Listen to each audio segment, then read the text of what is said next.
നമസ്കാരം. എന്തരാണല്ലേ? അപ്പോൾ നമ്മൾ ഇന്ന് നോക്കാൻ പോകുന്നത് നമ്മുടെ സുരേഷ് അണ്ണൻ നായകനായി റീസെന്റ് ആയി പുറത്തിറങ്ങിയ ജസ്കെ മൂവിയെ കുറിച്ചാണ്.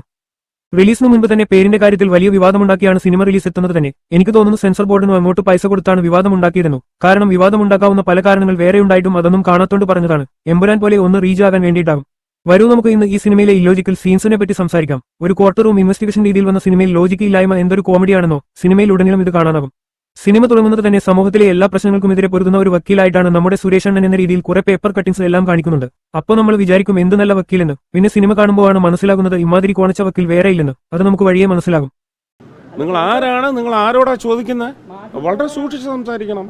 അങ്ങനെ അണ്ണൻ ഒരു പള്ളിച്ചന്റെ എതിരെയുള്ള കേസുമായി പോലീസ് സ്റ്റേഷനിലേക്ക് വരികയാണ്. അപ്പോൾ അത് തടയാനായി സ്റ്റേഷനിലേക്ക് പരാതി പറയാൻ വന്നൊരാളെ ഒരു പോലീസുകാരൻ തള്ളിയിരുന്നു. അവസാനം അദ്ദേഹം മരിക്കുന്നു. അത് മറ്റാരുമല്ല, സുഹൃത്തുക്കളെ, നമ്മുടെ അനുപമയുടെ അച്ഛനാണ്.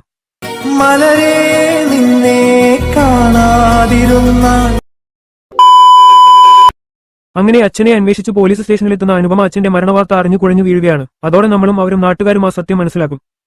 See officer, she appears to be the victim of a brutal sexual abuse by one or more.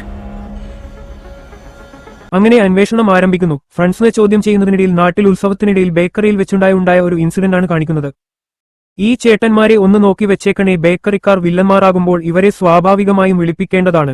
എന്നാൽ അതിനെക്കുറിച്ച് പറയുന്നുണ്ടെങ്കിൽ പോലും ഇവർ ഈ സീനിനു ശേഷം സിനിമയിൽ നിന്ന് തന്നെ കട്ടാണ്. എന്താലേ? അതുപോലെ അടുത്തതായി സിനിമയിൽ നിന്നും കട്ടാക്കി വിടുന്നത് അനുപമയുടെ അച്ഛനെയാണ്. ഒരു പാട്ടിലൂടെ അച്ഛനെയും ഈ സിനിമയിൽ കട്ടാക്കും. അതിനുശേഷം അനുപമ പോലും അച്ഛനെ ഓർക്കുന്നില്ല. ഈ അച്ഛനെയും നമ്മൾ ഒന്ന് നോക്കി വെച്ചേക്കണേ. ഇത് എന്തിനാ ഇങ്ങനെ നോക്കി വെച്ചേക്കാൻ പറയുന്നത് എന്ന് വെച്ചാൽ നമ്മൾ ഇതിന്റെ അവസാനം ഒരു കൺക്ലൂഷൻ പറയുന്നുണ്ട്. അപ്പോൾ നിങ്ങൾ ഇതുവരെ കാണാത്ത അറിയാതെ പോയ ഒരു പ്രതിയെ കാണിക്കുന്നതാണ്. സുരേഷ് ഗോപി എന്ന മനുഷ്യൻ സ്ക്രീനിൽ കാണുന്ന ആളല്ല, നിങ്ങൾക്ക് അറിയാവുന്നതാണല്ലോ. ആളൊരു പച്ച മനുഷ്യനാണ്.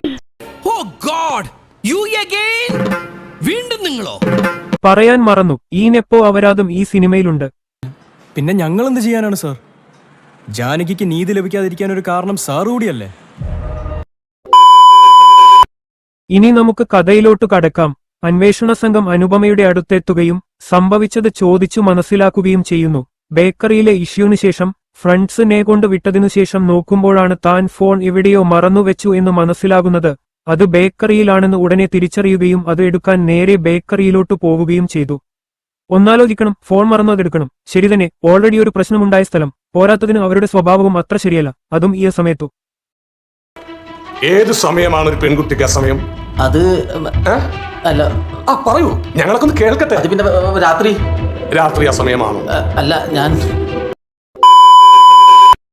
എന്താണേലും ഒരു പ്രശ്നം നടന്ന സ്ഥലത്തേക്ക് ഒറ്റയ്ക്ക് പോകുമ്പോൾ ഒരു പേടി ഉണ്ടാകും. എന്നാൽ ഇവിടെ അനുപമ സ്കൂൾ വിട്ടുവന്ന് പാല് മേടിക്കാൻ പോകുന്ന ലാഘവത്തിലാണ് കയറി ചെല്ലുന്നത്. വല്ലാത്തൊരു ധൈര്യം തന്നല്ലേ. പേടിക്കണമെങ്കിൽ അതിന് ഒരു ബുദ്ധി വേണം, അതിവനില്ല. ഇനി നമ്മൾ ഒന്ന് ഓർത്തു വെക്കാൻ പറഞ്ഞ ആ ചേട്ടന്മാരുടെ കാര്യം നോക്കാം. ഇവിടെ അനുപമ കൂട്ടുകാരികളെ കൊണ്ടേ വിടുന്ന സീൻ നോക്കുകയാണെങ്കിൽ ഒരു ചുവന്ന താർ കാണാനാകും. ഇത് തന്നെയാണ് ആ ചേട്ടന്മാർ ചാരി നിന്ന വാഹനവും. ഇത് അവരുടെ ആണ് എന്ന് പ്രത്യക്ഷത്തിൽ പറയുന്നില്ല. എങ്കിലും ഇവരുടെ ആണ് ഈ വാഹനമെങ്കിൽ എന്തിനു അനുപമയെ ഫോളോ ചെയ്തു എന്നതിനെ ഇവരെ ചോദ്യം ചെയ്യേണ്ടതാണ്. എന്നാൽ അതിനെക്കുറിച്ച് സംവിധായകൻ തന്നെ മറന്ന്. പിന്നെയാ ബാക്കിയുള്ളോർ. സുരേഷ് ഗോപി ഇത് ചോദിക്കുന്നുണ്ട് എന്ന് ഞാൻ പറഞ്ഞെങ്കിൽ പോലും ഫോളോ ചെയ്തത് എവിടെയും ആരും പറയുന്നില്ല.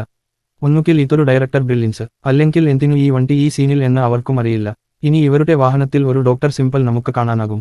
ഒന്നുകിൽ ഇവരിൽ ഒരാൾ ഡോക്ടർ, അല്ലെങ്കിൽ ഇവരുമായി അടുത്ത ബന്ധമുള്ള ആരെങ്കിലും ഡോക്ടർ ആയിരിക്കാം എന്ന് ഇതിലൂടെ മനസ്സിലാക്കാം. ഇത് എന്താണിത്ര പറയാനുള്ളത് എന്ന് ചോദിച്ചാൽ ക്ലോറോഫോമിനെ കുറിച്ചു പറയുന്ന അവസരത്തിൽ നമുക്ക് ഇതിനെക്കുറിച്ചു കൂടുതൽ പറയാം. അങ്ങനെ പോലീസ് പ്രതികളെ കണ്ടെത്തുന്നു. ബേക്കറിക്കാർ തന്നെ. ക്ലോറോഫോം അവരിൽ ഒരാളുടെ കാറിൽ നിന്നും കണ്ടെത്തി. ചോദിച്ച പോലെ അവൻ പറയുക, സാർ അത് കസ്റ്റമേഴ്സ് കടയിലാരോ ഒന്ന് മറന്നു വെച്ചിട്ട് പോയാണ്. ഞാൻ തിരിച്ച് മറന്നു വെച്ച സാധനം കാറി വന്നേ. എടാ, നീ ശരിക്കും മണ്ടനാണോ അതോ മണ്ടനെ പോലെ അഭിനയിക്കാണോ? ശരിക്കും മണ്ടനാണ് സാർ. ഇനി പ്രതികളെ കോടതിയിൽ ഹാജരാക്കുകയാണ്. ഒരു വക്കീൽ പോലും കേസിൽ പ്രതികൾക്ക് വേണ്ടി ഹാജരാകുന്നില്ല. അപ്പോ ദോണ്ട വരുന്നു നമ്മുടെ സുരേഷ് അണ്ണൻ. അപ്പോ നമ്മൾ വിചാരിക്കും ചിന്താമണി കൊലക്കേസ് ജനഗണമനയൊക്കെ പോലെ ആയിരിക്കാമെന്ന്. പക്ഷേ അവിടെ ട്വിസ്റ്റ്. ഓൾറെഡി മാനസികമായും ശാരീരികമായും തളർന്നിരിക്കുന്ന ഒരു ട്രോമ സ്റ്റേജിൽ പോകുന്ന അനുപമയുടെ അടുത്ത് ചെന്നിട്ടു ഈ മൈരൻ ചോദിക്കും, Do you watch porn?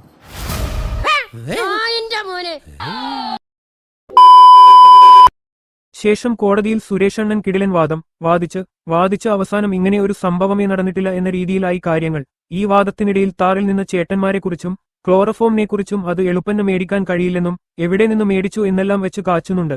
എന്നാൽ താർലെ ചേട്ടന്മാരിൽ ഒരാൾ ഡോക്ടർ ആകാമെന്ന് നേരത്തെ പറഞ്ഞിട്ടുണ്ട്. ഒരു ഡോക്ടർക്ക് ക്ലോറോഫോം ലഭിക്കാൻ എളുപ്പമാണെന്നിരിക്കെ സുരേഷ് അണ്ണൻ പോലും അവരെ ഒരിക്കൽ പോലും കോടതിയിലേക്ക് വിളിപ്പിക്കുന്നില്ല. അത് എന്താണെന്ന് മനസ്സിലാകുന്നില്ല.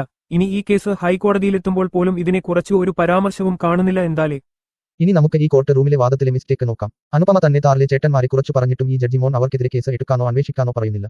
ഇനി ഒരു CCTV ഫുട്ടേജ് കാണിക്കുന്നുണ്ട്. അത് ഫേക്ക് ആണെന്ന് പിന്നീട് SG മനസ്സിലാക്കുന്നുണ്ടെങ്കിലും ഈ ഫുട്ടേജിലും മിസ്റ്റേക്ക് ഉണ്ട്. കാരണം നേരെ സിനിമയിൽ ആ സിനിമയുടെ ടേണിംഗ് പോയിന്റ് തന്നെ ഒരു CCTV ഫുട്ടേജ് മണിപ്പുലേഷൻ റിവീൽ ചെയ്യുന്നതാണ്. അതിനായി അവർ ആ ഫുട്ടേജ് റീക്രിയേഷൻ ചെയ്യുന്നുണ്ട്. എന്നാൽ ഇവിടെ ഇവരുടെ ബേക്കറിയിലെ ഫുട്ടേജ് റീക്രിയേഷൻ നടക്കാനേ സാധ്യതയില്ല. അപ്പോൾ ആ ഫുട്ടേജിൽ ഇവരെ കാണിക്കുമ്പോൾ ഇവർ അനുപമയോട് മോശമായി പെരുമാറുന്നത് അതിൽ കാണാനാക്കേണ്ടതാണ്. കാരണം അനുപമയും ഈ വീഡിയോ കാണുന്നുണ്ടല്ലോ. അപ്പോൾ അത് മുഴുവൻ കണ്ടിട്ടും ഈ ജഡ്ജി മോറൻ അവരെ കുറ്റക്കാരായി കാണുന്നില്ല. ജഡ്ജി പോയിട്ട് സുരേഷ് അണ്ണനോ ഓപ്പോസിറ്റ് വാദിക്കുന്നവരോ എന്തിനും അനുപമ പോലും ഇത് പറയുന്നില്ല. ഇനി ഈ CCTV നൈറ്റ് വിഷൻ അല്ലേ എന്നൊരു ചോദ്യം. ഈ സിനിമയ്ക്ക് ഇത് ആശ്വാസമില്ലാത്തോണ്ട് ഒഴിവാക്കിയതാക്കാം. നൈറ്റ് വിഷൻ ഉണ്ടായിരുന്നെങ്കിൽ പണ്ടേ കേസ് തെളിഞ്ഞേനെ. അത് പാട്ടില്ലാത്തോണ്ട് ആക്കാം. എന്നാലും നൈറ്റ് വിഷൻ ഇല്ലാത്ത ഒരു ക്യാമറ എന്തിനായിരിക്കാം ഇവരെ ബേക്കറിയിൽ വെച്ചേക്കുന്നത്? ചിലപ്പോൾ ജിലേബിയും ലഡുവും എലിക്കട്ട് തിന്നുന്നത് കാണാൻ പറ്റാത്തോണ്ടാകും. അത് അവരുടെ ഇഷ്ടം എന്നും പറയാം. നമുക്ക് അതിൽ ചോദ്യമില്ല. ഇനി ഇതിനു എന്തിനാണ് ഒരു കവർ? അതും അവരുടെ ഇഷ്ടം. ഇനി ഈ ജഡ്ജി മോറനെ ഒന്നുകൂടെ നോക്കാം. ഇത്രയും തെളിവുകൾ അവന്റെ കൺമുന്നിൽ കണ്ടിട്ടും അവൻ അനുപമക്കെതിരെ ശിക്ഷ വിധിച്ചേക്കുന്നു. അല്ല ഇവനെ ഒക്കെ ആരായിരിക്കും ജഡ്ജി ആക്കിയത്? വല്ല സ്ക്രാച്ച് ആണ്ട് win വഴിയായതാക്കും. I shall, Your Honor. Pardon me, Your Honor. എന്താ ഷൈട്ട് പറഞ്ഞേ? ഒന്നും മനസ്സിലായില്ല, പക്ഷെ കാണിക്കാം. ഇനി ഈ കേസ് സ്റ്റേറ്റിനെതിരെയുള്ള ഒരു കേസാക്കി ഹൈക്കോടതിയിൽ റിട്ട് ഫയൽ ചെയ്യുകയാണ്. അതാണ് എനിക്ക് മനസ്സിലാകാത്തത്. സ്റ്റേറ്റിനെതിരെ നിൽക്കാൻ പറ്റിയ ഒരു കേസ് ആണോ ഇത്? ശരിക്കും ആ പോലീസുകാരൻ അന്വേഷിക്കാത്തല്ലേ റീസൺ? ഇനി അല്ലെങ്കിൽ ഇങ്ങനെ ഒരു സംഭവമേ നടന്നില്ല എന്ന് പറഞ്ഞു കോടതിയെ കബളിപ്പിച്ച സുരേഷ് അണ്ണൻ കുറ്റക്കാരനല്ലേ? അവർക്കെതിരെ ഒക്കെ കേസ് കൊടുക്കലോ? കാര്യം സിനിമയിൽ രാഷ്ട്രീയം പറയാം, വിമർശിക്കാം. അത് ഈ സിനിമയിൽ പലയിടത്തും കാണാനാക്കുന്നുമുണ്ട്. അല്ലെങ്കിൽ സ്റ്റേറ്റിനെതിരെ കേസ് പറയാൻ പറ്റിയ കാര്യങ്ങൾ വേറെ എന്തൊക്കെയുണ്ട്? അനുപമയുടെ കാര്യത്തിൽ തന്നെ സ്വന്തം അച്ഛൻ മരിക്കുന്നത് ഒരു പോലീസുകാരൻ മൂലമാണ്.